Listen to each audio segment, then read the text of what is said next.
Hey guys, it's been a while since I last made a video about what kind of camera gear I use. So I thought it was time to give you guys an update.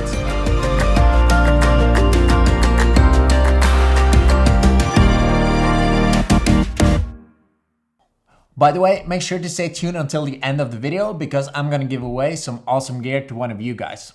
But let's dive into it. What kind of camera bag do I use? I use many camera bags, but the one I use the most is this one. This is the Mindshift Gear First Light 40 liters. It's huge, so it's great for people that have a lot of gear like me and who do a lot of trekking outdoors. I'm gonna show you more of how I pack my camera bag later in this video. As of my main time-lapse camera, I use this one. This is the Sony a7R III. It's pretty new, and for me, this is the perfect time-lapse camera.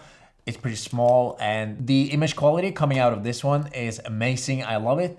But I usually shoot two time lapses at once, different focal lengths. So I have this one. This is the older brother, the a7R II. I've had this for 3 years. Right now, it's more like a B cam to the a7R III, but very often I shoot with them both at the same time.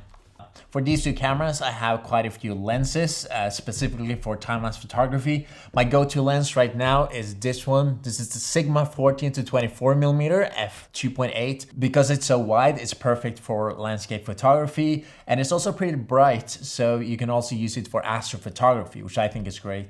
To combine with this one, I have the Sony 24 to 70mm, the G Master lens. This pairs really well with this one, and it's of course more zoomed in, so you can get a bit closer onto your subject when you don't want a really wide view.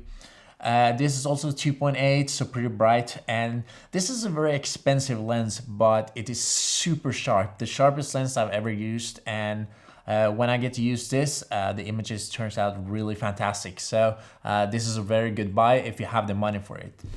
The most zoomed in lens I have for time-lapse photography is this one. This is the Canon 70 to 200mm f4. This is great to have a bit of a different perspective. You see a lot of those wide-angle time-lapse shots, but this lets you zoom in on more of the details, and I enjoy using this quite a lot actually.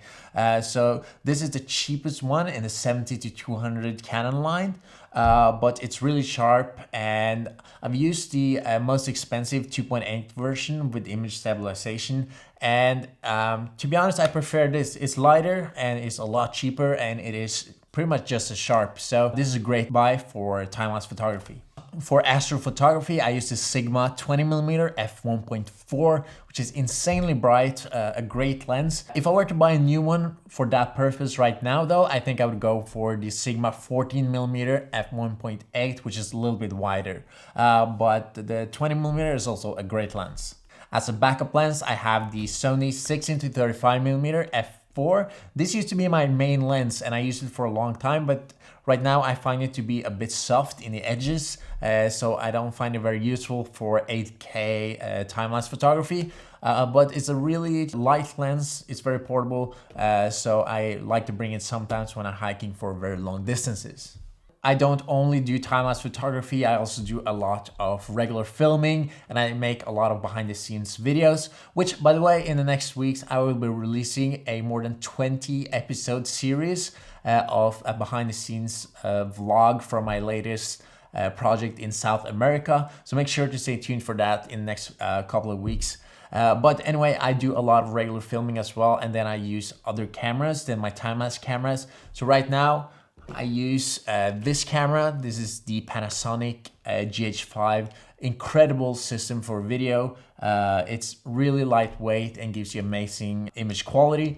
And I have the GH4 as well as a B cam for this. So this is my setup for like run and gun video.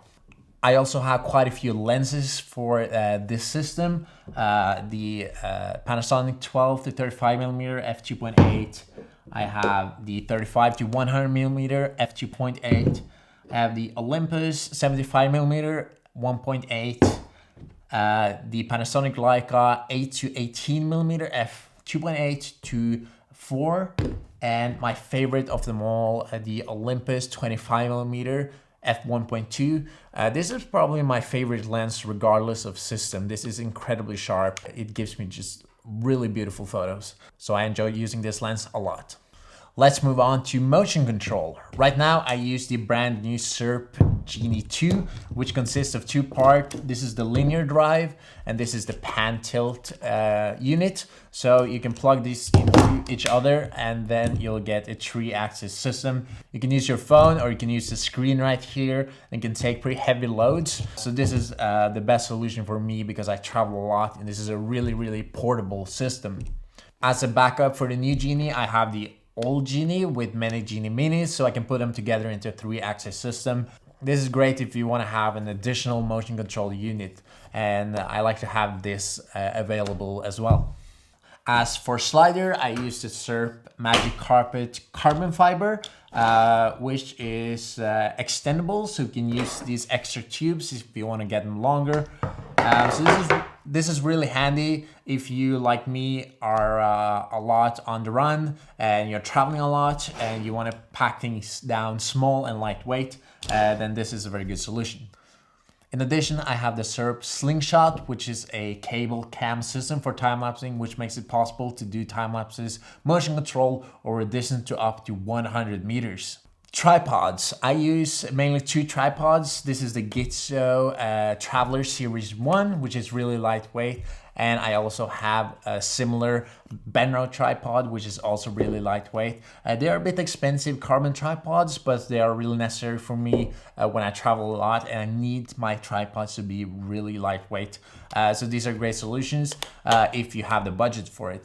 I also have a more heavy, sturdy tripod, which is the iFootage Wild Bull T7. But as you can see, it's quite a lot bigger and I use it mainly for urban projects where I have a car and when I don't have to carry all my gear. An important thing to have when shooting time lapses are filters.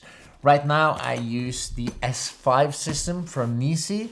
And this lets me put all kind of filters, polarizers, grad filters onto my Sigma 14 to 24 millimeters. These are really high quality filters and I like them a lot. When I want to capture sound for my videos, I use the Rode Video Mic and the Zoom H5 recorder. I also have a drone, which I use sometimes to get aerial footage. This is the DJI Mavic Pro. Again, this is really handy if you travel a lot because it's pretty small and lightweight. That's the main things I use, but in my backpack, I also have some smaller stuff. Like these ones, I always bring a lot of Lassie 4TB drives, usually between 2 and 6 different drives, depending on how big the project are. And to back up, I usually have either a laptop like this, a MacBook Pro from 2017 with touch bar, which is really nice to edit on. Or if I don't want to bring my laptop, I use the Narbox, which is a rugged device which lets you back up your stuff from your memory cards onto external hard drives without a laptop. And it also lets you edit and share your stuff through your phone without the use of a laptop at all. So it's really handy for people like me who often want to travel light and sometimes don't want to bring a laptop. Of course, I also have a lot of memory cards. I usually bring maybe 6 cards of 128 gigabyte each, so about 700-800 gigabytes. Also, of course, lots of batteries, between 5 and 10 batteries for each camera. I always bring a battery pack. This is the Aoki 30,000 milliamp per hour, so it's really big and it lasts forever. So this is really handy when I travel out far where there's not much electricity. Also an air blower, which I use for blowing dust off the sensor of the camera. Really useful, and I also bring some smaller bits and tools for repairing my camera gear, tripods, screwdrivers, that kind of things. Let me show you how I pack my camera bag when I go out for normal day shooting time-lapse. I'll bring the A7R2 as a backup camera with the Sigma 14 to 24 millimeter, the A7R3 with the Sony 24 to 70 millimeter, the 70 to 200 millimeter filter system, Genie 2. What's so great about this bag is that you can fit the tripods inside the bag. And I've been traveling around South America for a year, and there are some places there where you don't want to flash your camera gear. You don't want a tripod bouncing on the outside of your backpack, showing everybody that this is a camera bag. So that's a really great reason to put them inside. And also it frees up space for other stuff on the outside. So what I usually put on the outside is my slider. Because these are extendables, I can easily fit about maybe 4 meters of a slider here right on my backpack. This setup let me have 2 cameras, several lenses, motion control system, 2 tripods, 3 meters worth of sliders, and I can put even more extensions here on the front, a filter system, and so on. All in a backpack, which I can easily have on my back and walk in the mountains for hours. So this is a really portable setup and a really powerful setup as well. And I'm really satisfied with how this works. So guys, I've teamed up with some really cool companies in order to do a big giveaway where you can win some of the gear that I use. And you can win a brand new SERP Genie 2 linear drive together with a slider from SERP, the carbon fiber magic carpet, with 1 pair of extensions to make it as long as this. Also, you can win the Mindshift Gear backlight camera bag, the size of your choice, and a Think Tank Streetwalker HD. And also we are including a NAR box 1.0, which you can also win for backing up all your stuff. To enter the competition, I'll put a link in the description and in the comments, so just click that and it should be really easy to participate. And also make sure to check out my South America vlog, which will be out really shortly. I'll put a small teaser here in a couple of seconds. So thank you for watching, and I see you around. For 1 year, I traveled around South America to create my best time-lapse video yet. This is how it went down.